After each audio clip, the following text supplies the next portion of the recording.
The Mongol Empire, spanning the 13th and 14th centuries, stands as one of the largest and most formidable empires in human history. Under the leadership of Genghis Khan and his successors, the Mongols conquered vast territories, stretching from Eastern Europe to the Sea of Japan. While their military prowess and administrative innovations are often celebrated, the Mongol Empire was also infamous for its brutal practices, many of which were considered normal within their cultural and historical context. These practices, though shocking by modern standards, were integral to the Mongols' ability to maintain control, instill fear, and expand their empire. This essay delves into some of the most brutal practices that were commonplace in the Mongol Empire, exploring their origins, purposes, and impacts. 1. Massacres and psychological warfare. One of the most notorious aspects of Mongol conquests was their use of mass killings as a tool of psychological warfare. When a city or region resisted Mongol rule, the consequences were often catastrophic. The Mongols would frequently slaughter entire populations, sparing only those who could be of use, such as artisans or skilled laborers. This practice was not merely an act of vengeance, but a calculated strategy to instill terror in neighboring regions. By demonstrating the horrific fate that awaited those who defied them, the Mongols often secured the surrender of other cities without further bloodshed. For example, during the siege of Nishapur in 1221, the Mongols reportedly killed every living creature, men, women, children, and even animals, as a punishment for resisting. The city was razed to the ground, and its destruction served as a grim warning to others. While such massacres seem barbaric by today's standards, they were effective in maintaining Mongol dominance and minimizing future resistance. 2. The use of human shields. Another brutal tactic employed by the Mongols was the use of human shields during sieges. Captured civilians or prisoners of war were often forced to march ahead of Mongol soldiers, absorbing the brunt of enemy arrows, stones, and other projectiles. This practice not only protected Mongol warriors, but also demoralized the defenders, who were forced to kill their own people or fellow soldiers. The psychological impact of this tactic cannot be overstated. Defenders faced an impossible choice: kill their own to reach the Mongols, or allow the invaders to advance unchecked. This strategy exemplified the Mongols' ruthless pragmatism and their willingness to exploit human life for military gain. While horrifying, it was a testament to their understanding of psychological warfare and their ability to manipulate the emotions of their enemies. 3. Systematic tortures and execution. Torture and execution were common tools of punishment and intimidation in the Mongol Empire. Those who betrayed the Mongols or resisted their rule often faced gruesome fates. One particularly infamous method of execution involved wrapping the victim in a carpet and then trampling them with horses. This method was believed to prevent the spilling of blood on the ground, which the Mongols considered sacred. Another brutal form of punishment was impalement, where victims were skewered on large stakes and left to die slowly. These methods were not only meant to punish the individual, but also to serve as a warning to others. The Mongols understood the power of fear and used it to maintain order and loyalty within their empire.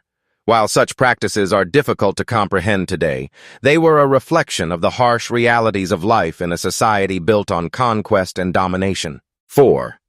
The enslavement of conquered peoples. Slavery was a widespread practice in the Mongol Empire, with conquered peoples often forced into servitude. Women and children were particularly vulnerable, as they were frequently taken as slaves to serve in Mongol households or sold in slave markets. The Mongols also enslaved skilled workers, such as blacksmiths and weavers, to support their military and economic needs. The treatment of slaves varied, but life for most was harsh and unforgiving.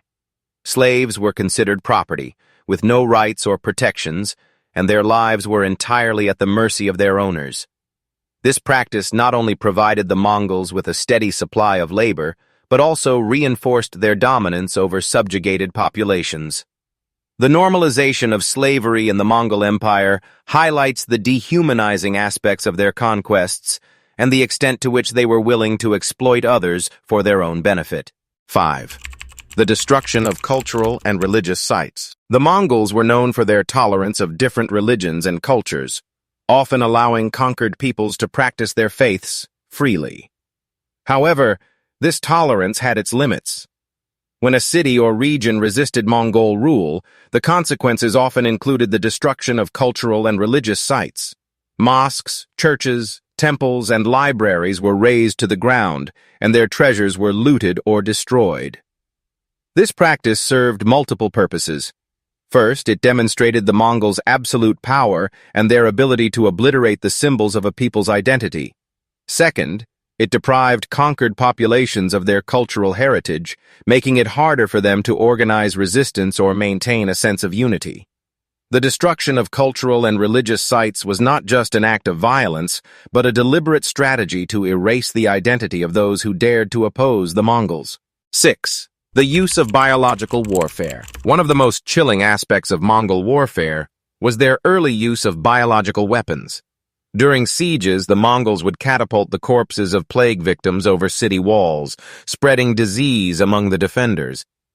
This tactic was not only deadly but also deeply psychological, as it introduced an invisible and uncontrollable threat into the besieged population. The use of biological warfare was a grim foreshadowing of the devastation that would later accompany the Black Death in Europe. While the Mongols may not have fully understood the science behind their actions, they recognized the effectiveness of disease as a weapon. This practice underscores the lengths to which the Mongols were willing to go to achieve victory, even if it meant resorting to methods that were both inhumane and indiscriminate.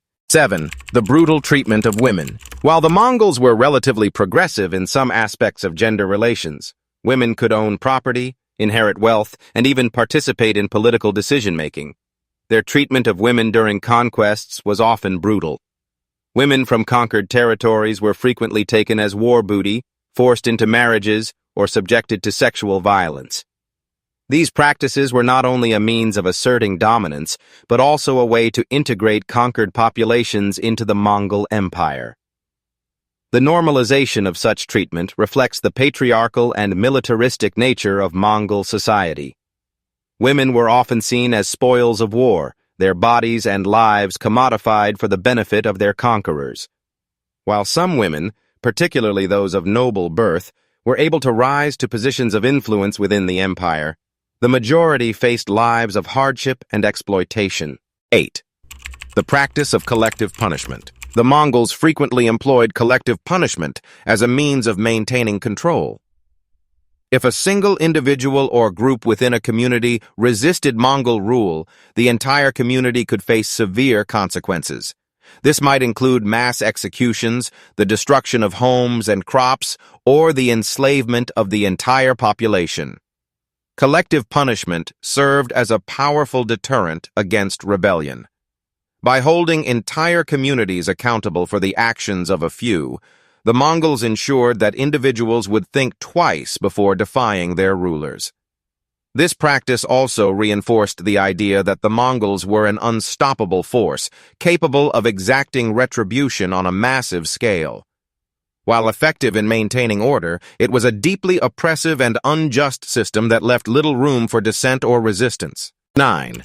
The exploitation of conquered economies. The Mongols were adept at exploiting the economies of the regions they conquered.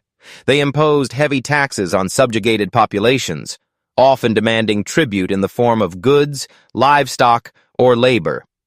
Failure to meet these demands could result in severe punishment, including the destruction of entire villages or the enslavement of their inhabitants. This economic exploitation was a key factor in the Mongols' ability to sustain their empire. By draining the resources of conquered territories, they were able to fund their military campaigns and maintain their dominance.